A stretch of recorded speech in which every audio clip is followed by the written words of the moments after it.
ரசூலுல்லாஹி ஸல்லல்லாஹு அலைஹி வஸல்லம் உடைய காலத்தில் இரவு நேரத்தில் ஒரு நபித்தோழர் வருகிறார் பசியால். அல்லாஹ்வுடைய தூதருடைய வீட்டில் உணவில்லை. அல்லாஹு அக்பர். அல்லாஹ்வுடைய தூதர் சொன்னார்கள், இந்த விருந்தாளை யார் கண்ணியப்படுத்துவது? ஒரு அன்சாரி தோழர் எழுந்து, நான் அழைத்துச் செல்கிறேன் அல்லாஹ்வுடைய தூதர் என்று வீட்டுக்கு என்று அழைத்துச் செல்கிறார்.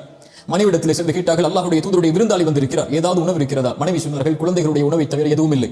கணவன் சொன்னார், குழந்தைகளை உறங்க வையுங்கள். அடுப்பில் உணவிருப்பதை போல் நாம் காட்சி செய்வோம், அவர்கள் உறங்கட்டும்.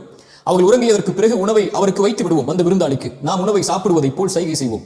நாம் சாப்பிடுகிறோம் என்று நினைத்து அவரும் வயிறு நிரம்ப சாப்பிட்டு சென்று விடுவார். அவரும் வயிறு நிரம்ப சாப்பிட்டு சென்றார்.